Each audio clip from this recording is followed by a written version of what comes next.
Yo lo primero que voy a plantear, voy a intentar dejar tiempo para que participéis la gente, pero sí que quiero centrar en cómo se ha producido esta expropiación del patrimonio, ¿no?, de un montón, miles de ciudadanos del Estado español a lo largo de estos últimos años y donde hunde las raíces este proceso. Lo primero que hay que señalar es que sí que nos encontramos ante una crisis financiera, pero sí también nos encontramos ante una crisis del propio sistema. Es decir, no se puede analizar la burbuja inmobiliaria o la crisis de las entidades financieras aislándolo de una crisis profunda del tejido productivo en el sistema capitalista. Yo creo que esto es lo primero que tenemos que hacer para centrar. Luego yo me centraré en lo mío, que es la burbuja inmobiliaria y los problemas asociados a la vivienda, pero creo que es importante traducir esta relación. Porque antes empezaba con lo del patrimonio y es en base a qué se construye el dinero con el que se financia toda la economía. Y al final todo depende, evidentemente, de aquello que producimos y de la producción de bienes y productos. Tanto los servicios, las casas, el suelo, todo al final depende de los excedentes de esa producción, que es lo que ha entrado, evidentemente, en crisis arrastrando al sector financiero tras de sí. Es al revés de lo que nos han vendido en la tele. De repente los banqueros, que son muy malos, querían cargarse el sistema que les daba tantos beneficios y se lo cepillaron. Y no es así la cosa. Lo único que los banqueros son más listos que otros y cuando vieron que esto se iba a pique, ellos actuaron con mayor rapidez que el resto de la sociedad. Yendo al tema financiero y al tema de la vivienda que nos ocupa, y por no irme, porque los motivos de la crisis sería seguramente para abrir un debate y seguro que hay gente que no piensa como yo y otros que sí, sí que habría que empezar, para no irnos mucho más allá, a nivel internacional, en lo que se llamó la crisis de la subprime, es decir, la crisis de las hipotecas basura en Estados Unidos. Bueno, Estados Unidos llegó a la locura que luego se trasladó aquí, de financiarizar las hipotecas, es decir, convertir las hipotecas como un producto que es intercambiable y en el cual se puede apostar si su valor va a crecer o no va a crecer, o si esa persona va a devolver o no. Es decir, en el capitalismo financiero se puede apostar contra todo y se puede apostar hacia todo. Pues las hipotecas fueron convertidas en un bien de intercambio comercial y financiero. Esto llevó a que las hipotecas y conceder hipotecas fuera un negocio, y hubo que hacer en Estados Unidos, algo que luego veríamos que pasar aquí, que era relajar aquellos requisitos que en teoría las entidades financieras le piden a uno cuando le van a conceder un crédito hipotecario. Es decir, qué bienes tiene usted, qué ingresos tiene usted, va a poder hacer frente, con qué tanto por ciento de sus ingresos va a poder dedicar. Pues todas esas fronteras fueron abolidas en virtud de dar y dar y dar más crédito. Y esto sí que hunde relación con lo que decía al principio y por eso lo quería explicar.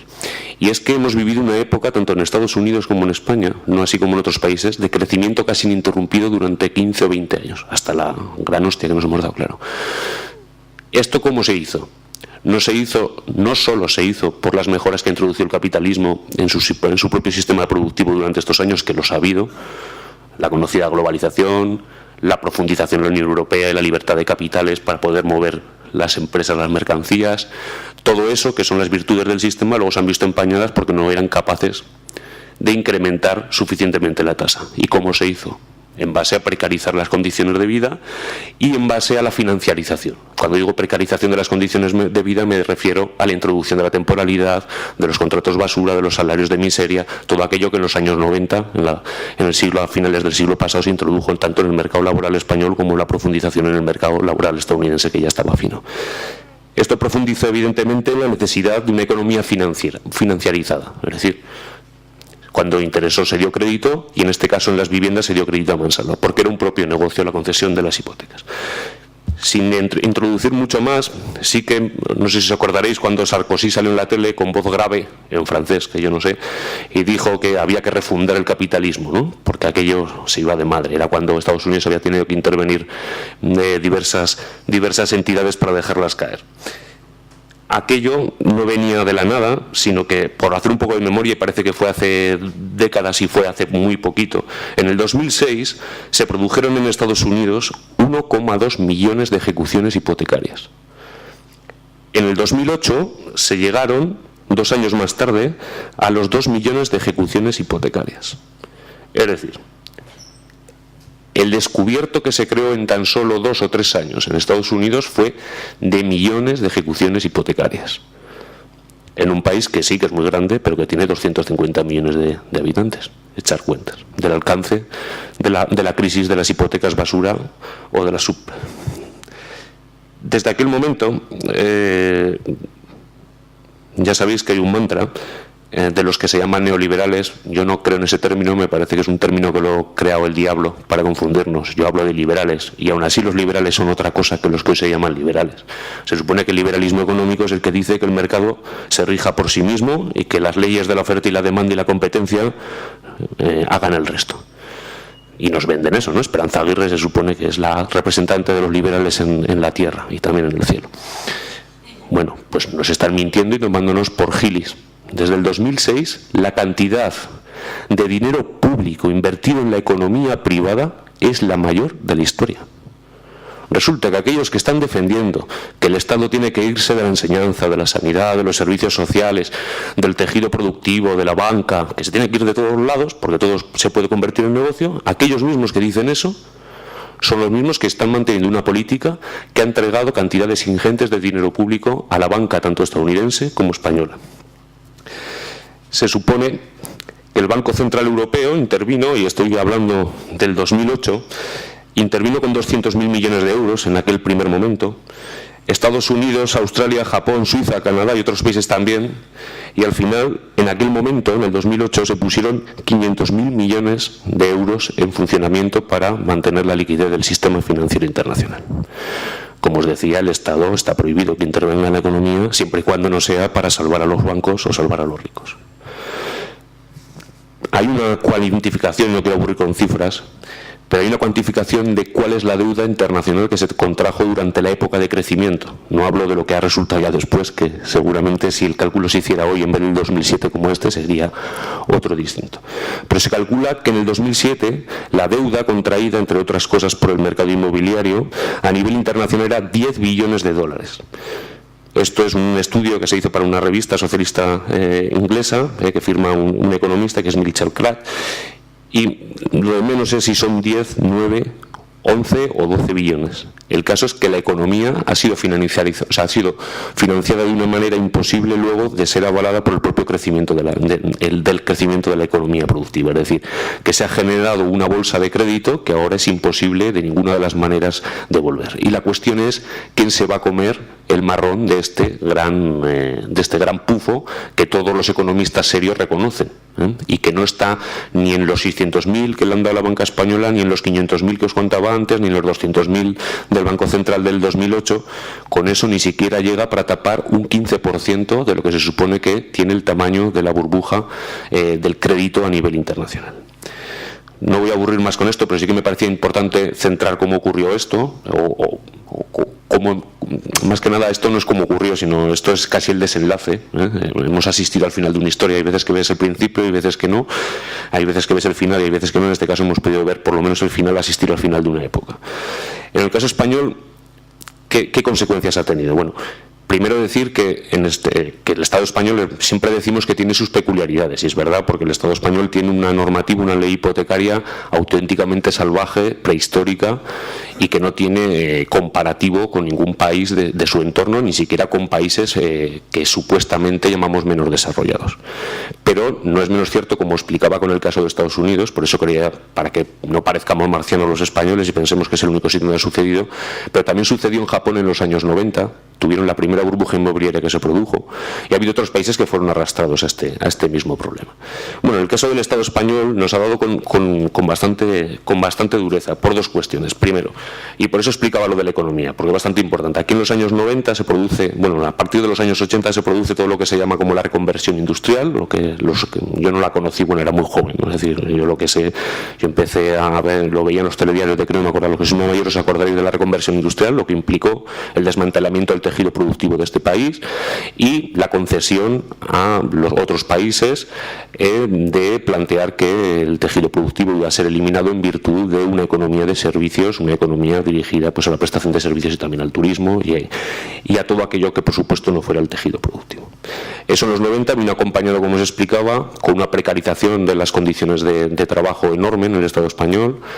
Fue el 94 después cuando se produjo la huelga del 27 de enero contra los contratos temporales, la STT y todo aquello que ahora nos parece tan normal, pero que ahí sí que yo lo conocí y no era ya tan joven porque ya tenía contratos. Eso ha existido un mundo sin ETTs, sin contratos de 15 días y con salarios, no voy a decir dignos, por hablar de salarios dignos en este país yo creo que no ha existido ni en las épocas de bonanza, pero bueno, salarios menos indignos que los actuales.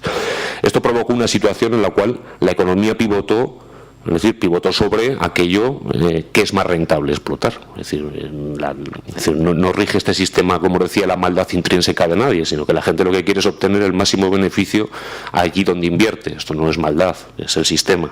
Y cada uno pero vamos, una consideración más moral que otra cosa. Y por más moralistas que nos pongamos, además nos arrastró la situación. ¿Qué es lo que ocurrió? Pues aparte de otros campos de inversión, la vivienda se convirtió en un gran negocio. ¿Y dónde hunde las raíces del caso español? En los años 50, es decir, antes del llamado desarrollismo que se inició con la dictadura y que acabó hacia los años 70, la mayoría de la población, el 70 y pico % de la población vivía de arriendo, de alquiler. Es la dictadura la que en los años 60, sobre todo, da un cambio a la economía de este país a través de la VPO, lo que hoy la gente malentiende como viviendas para pobres, que no lo son. Además no se inventaron para eso, sino más bien para quien sí que tenía recursos para adquirir una vivienda. A través de la VPO se trazaron planes de vivienda en propiedad para la mayoría de la población, hasta llegar a la aberración en este país, cosa que hay que decir que como muchas otras del franquismo no corrigió el régimen nacido del 78, llamado, no sé si llamarlo Reino de España, Estado Democrático Social y de Derecho, lo llaman muchas cosas.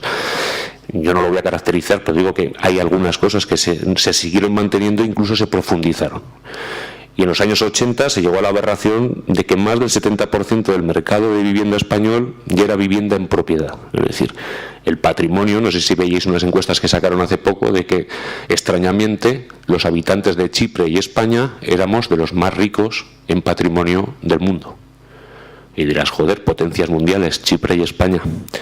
Bueno, pues esto está muy relacionado con el mercado inmobiliario de ambos países, que son los dos países donde es más importante la tenencia en propiedad, el porcentaje de tenencia en propiedad de la sociedad. Es decir, ¿que eso qué implica? Que cuando nos ven los alemanes o nos ven los franceses, el patrimonio que tenemos, los españoles, creo que la mayoría tenemos una casa en propiedad. Cosa que, aunque a nosotros nos parezca normal, en el entorno que nos rodea se fija en una horquilla que oscila entre el 60 y el 70, incluso 85, en favor del alquiler. Y lo extraño y lo raro es la vivienda en propiedad. Como os decía, esto hunde las raíces en aquel productivismo que fue muy rentable, pero en los años 90 se produce, como os decía, igual que en el mercado laboral, se produce una liberalización, ya os decía entre comillas, lo de liberalizar, se produce una liberalización también en el mercado de la vivienda y sobre todo en el suelo. Y es el gobierno de Aznar el que introduce, antes ya hay algunas otras cuestiones previas, pero es Aznar el que introduce la liberalización del suelo. En teoría, no sé si os acordáis lo que se esgrimía como argumentos en aquella época, que era que lo que iba a ocasionar era un abaratamiento de la vivienda, un abaratamiento del suelo. Esto era antes de la burbuja, cuando se dijo, y evidentemente esto provocó que cantidades ingentes de suelo pasaran a manos privadas.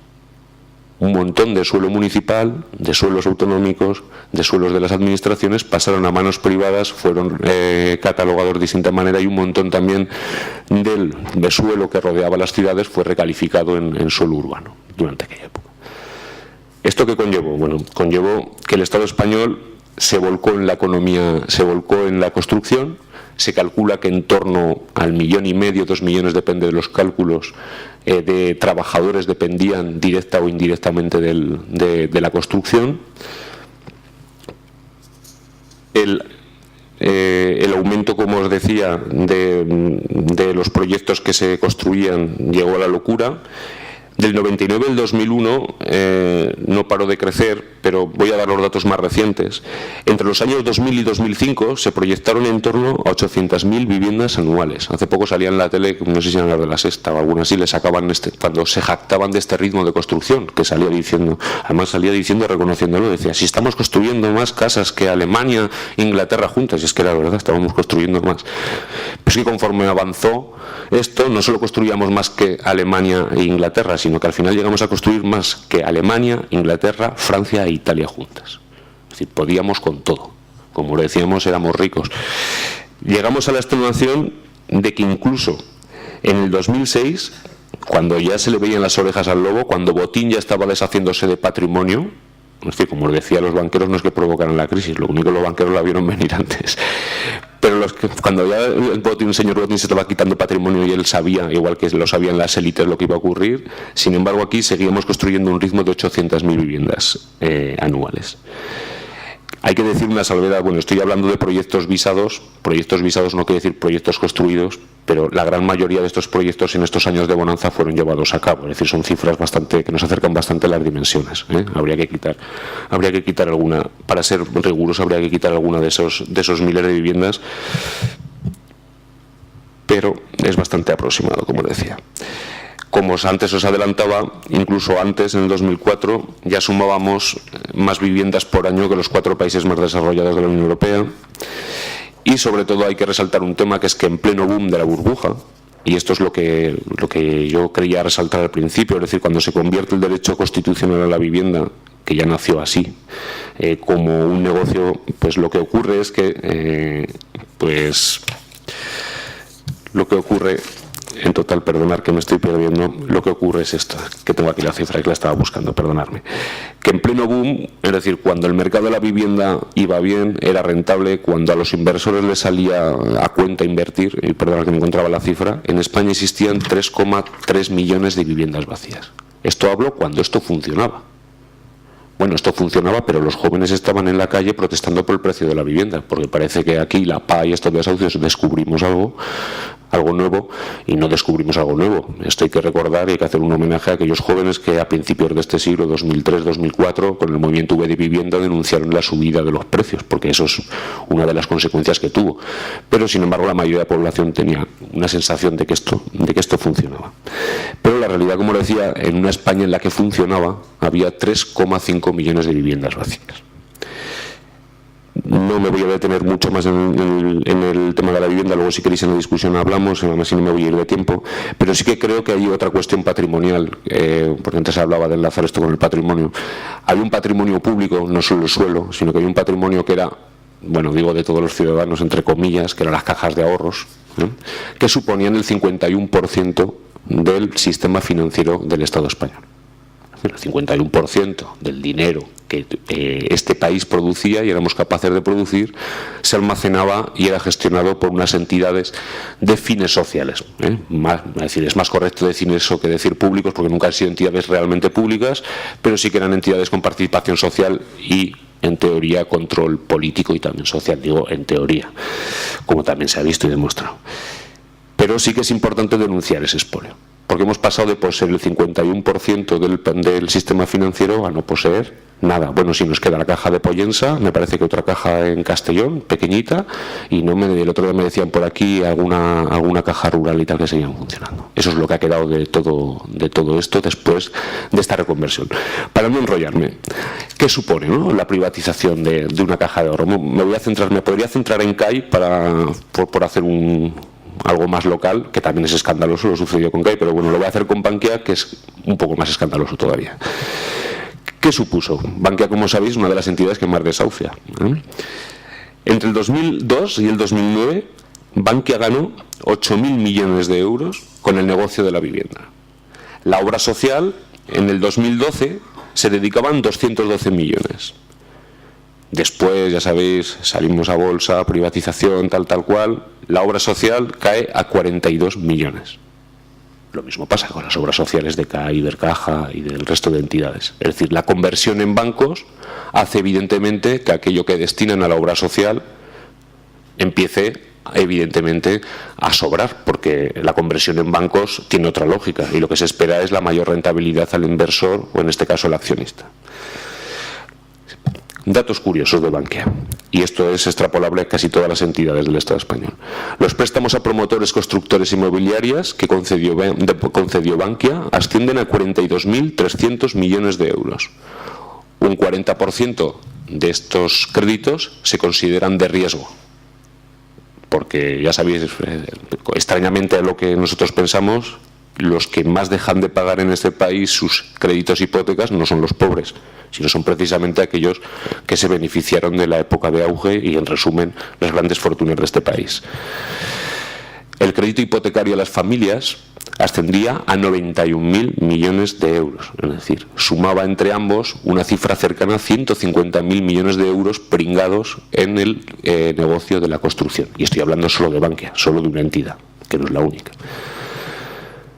¿Esto a qué le lleva? Evidentemente a un problema patrimonial. Es decir, era descarado que Bankia había cedido, había prestado dinero por encima de aquello que nos decían, y no empezó la charla por ahí, la solía empezar, pero yo creo que ya hemos avanzado algo, ya no nos creemos aquello de que hemos vivido por encima de nuestras posibilidades, pero sí que hay que denunciar que los bancos sí que prestaron dinero por encima de sus posibilidades, porque Bankia no tiene nada que avale este dinero, no tiene patrimonio para prestar este dinero. Y eso es lo que está en el fondo. No hay una maldad intrínseca de los gestores, y yo no digo que sea normal de la caridad y que se lo están llevando muerto, y las pensiones que se dan y los salarios que tienen, que eso está claro, pero eso no ha sido el detonante. El detonante ha sido, como os decía, la privatización de las cajas de ahorro y su conversión en entidades sometidas a la lógica del mercado, y como ha sido el caso de Bankia, incluso su salida a banca, que hemos visto además el coste que ha tenido incluso para aquellos pequeños accionistas que, empujados por el propio sistema, igual que os he comentado lo de la vivienda, que aquí no es que la gente quisiéramos tener casa, sino que el sistema estaba montado para tenerlo. Lo mismo se hizo con los pequeños inversores, con los pequeños ahorradores, para que invirtieran en Bankia un valor seguro, ratonándole la campana, etcétera, etcétera. Bueno, como os he dicho, ese es el agujero, ¿no?, que tenía Bankia. Y decimos, bueno, ¿y cómo rellenamos el agujero de Bankia? Y bueno, pues muy fácil. Llega el PP, se vuelve comunista y nacionaliza Bankia. Yo llevo toda mi vida luchando por la nacionalización de la banca y resulta que de repente es el Partido Popular el que la nacionaliza. Digo, hostia, me he equivocado de partido. No, me tengo que pasar. Pero bueno, el tiempo me ha demostrado que evidentemente las nacionalizaciones del PP son nacionalizaciones a la inversa. Es decir, nacionalizaciones que suponen que nosotros nos comemos los marrones, pero las plusvalías y aquello que es rentable de las entidades financieras que son nacionalizadas se mantienen en manos privadas. El caso de Bankia es de libro. Porque además es la matriz la que se nacionaliza y, sin embargo, algunas líneas de negocios rentables de Bankia siguen en poder de las entidades privadas. Y eso es una de las primeras cuestiones que hay que destacar del proceso de privatización de Bankia. Bueno, ¿qué dinero ha recibido Bankia? Bueno, en el 2010 recibe 4.400 millones del FROB mediante compra de participaciones preferentes, sin tener contrapartidas en el control de la entidad. Estoy hablando antes de nacionalizarla. La salida a bolsa le aportó aquello que el rato decía que eso iba a ser la salida mundial, que íbamos a conquistar Estados Unidos, que tal, que cual. Bueno, solo consiguieron 3.000. Es decir, la iniciativa privada aportó a Bankia, cuando salió a bolsa, 3.000. Y el Estado, a través del FROB, 4.000. Bueno, curiosa forma de financiarse, como lo decía, viva el liberalismo económico. Mediante la compra de títulos, avales y junto a la capitalización del Banco de Valencia, que como sabéis no ha acabado estando en Bankia, pero era el proyecto, recibió 3.000 millones de euros. Podríamos empezar a sumar, en total 30.000 millones de euros que recibió esta entidad. Esto es antes de los otros 20.000. Estoy hablando de 30.000 que llevamos ahí dados.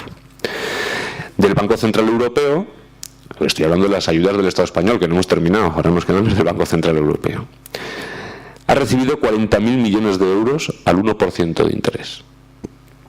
Y a su vez Bankia, que es muy generosa, nos ha prestado al Estado español deuda por valor de 25.000 millones. Pero, aunque nosotros somos un poco gilis y se lo damos al 1, Bankia, que son listos, no malos, como lo decía, son gente lista, nos lo cobra al 5, al 6, al 7, dependiendo de cómo ha estado el valor de la deuda. Es decir, solo con el dinero que nosotros les ayudamos a financiar, ellos rentabilizan y además les permite tapar una parte, digo una parte porque todo el agujero es imposible que se tape. El resumen de todo esto es que al final el Estado español y el Banco Central Europeo le han dado a Bankia 70.000 millones de euros. Y no está aquí metido toda la ayuda del último año y medio, que han recibido más fondos. El total, esto equivale al 7% del Producto Interior Bruto de este país. Y estoy hablando solo de una entidad. El resto de entidades se han chupado el equivalente a lo que se ha chupado Bankia, otros 70.000 millones más o menos. O sea, 140.000 millones de euros. Un 14% más o menos del Producto Interior Bruto de este país. Y podemos hablar de cómo se financiaron todas las entidades y del problema de apalancamiento de la deuda. ¿Qué significa? No sé si lo habréis oído hablar bastante. ¿Qué significa? Y con esto ya termino el apartado de banca y voy al de los desahucios rápidamente y abrimos un turno para que comentéis lo que sea. ¿Qué significa? Bueno, como os decía, los bancos españoles no tenían el dinero que nos estaban prestando. No lo tenían. Entonces, ¿a qué acudían? A lo que se llama el mercado, al exterior. Entonces, ¿qué hicieron? Ellos pedían créditos. ¿Pero qué hacían a su vez? Dar los créditos a un periodo de tiempo más largo que el que les vencía su propia deuda con aquellos que les financiaban. Entonces, claro, echar cuentas es muy fácil, ¿no? Si yo a ti te presto 100 euros a 50 años, pero el que me presta 1.000 los 100 euros se los tengo que devolver en 5, pues estoy generando un problema de liquidez, como es lo que se decía, ¿no? Que la banca española es solvente. No tenemos liquidez, pero somos solventes. Es cuando una empresa os diga eso, echaros a temblar. No tengo liquidez, pero soy muy solvente. Bueno, es que no tienes dónde caerte muerto. Bueno, esa es la situación del sistema financiero. Y sí quería concluir con una conclusión muy importante. Y es que todos estos datos lo que revelan es que el sistema financiero del Estado español, y a nivel internacional también, pero el del Estado español, está totalmente quebrado. Que no nos cuenten cuentos chinos. Si no llega a ser por los 600 y pico mil millones, 650.000 millones de euros que les hemos dado entre los ciudadanos de España y los ciudadanos del resto de Europa, porque aquí han pagado no solo los españoles, sino que han pagado los irlandeses, los alemanes y los chipriotas también, han pagado toda esa barbaridad de dinero. Y ni siquiera hemos cubierto todo el agujero estimado que hay. El agujero en total en el Estado español de deuda se supone que está cercano a los 3 billones de euros, lo cual es una cantidad que es muy complicado, que no somos capaces de generar. Hay estudios que dicen que tendríamos que pegarnos, me parece que son 4 años sin vacaciones, trabajando sin cobrar, todo el país, para conseguir devolver lo que debemos. Pero estoy hablando de trabajar, o sea, solo dedicarnos a trabajar, sin vacaciones, sin nada, y sin salario. Bueno, y en esta situación pues provoca la conversión de la vivienda en un negocio, provoca una situación muy complicada. Y es que de repente empezamos a ver en el telediario que empiezan a echar a la gente de sus casas. Bueno, y no es que lo empecemos a ver, porque si no hubiera habido alguien que se hubiera puesto a detener el primer desahucio, pues seguramente ni siquiera hubiéramos visto los primeros desahucios.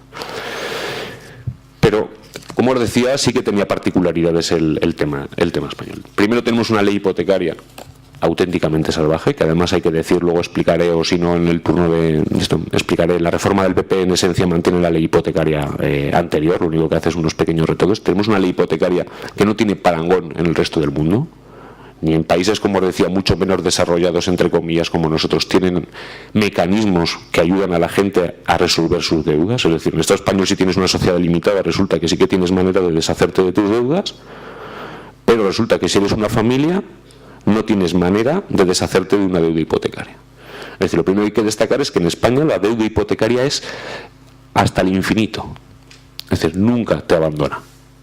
Es esta hereditaria, si no haces lo que tienes que hacer, para que no lo sea, pero es esta hereditaria. Le puedes dejar, esta crisis va a dejar seguramente muchas herencias no deseadas a mucha gente que no espabila. También os digo, muchos afectados están haciendo renuncias de herencia a los hijos, porque lo que os estoy diciendo es cierto. Las deudas hipotecarias en el Estado español no caducan nunca.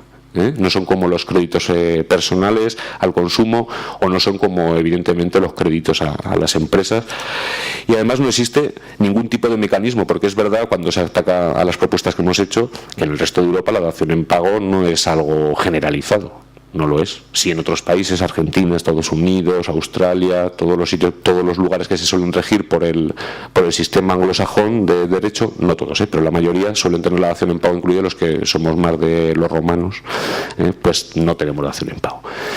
Es una traducción muy rápida, pero sí que existen aquellos que tienen un derecho más parecido a nosotros, como Francia, Italia, etcétera, etcétera. Sí que existen mecanismos de compensación que, por ejemplo, pues que el precio de tasación, aquí como sabéis, los bancos se quedan las viviendas ahora con la reforma del PP por un 70%, antes un 60%, incluso antes de que empezáramos a protestar era un 50%, por lo que se lo quedaban.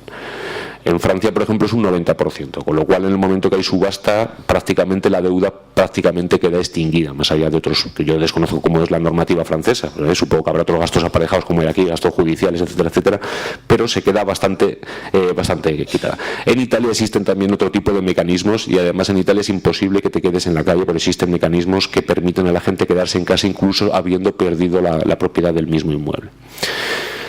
En Estados Unidos, como sabéis, existe la dación en pago.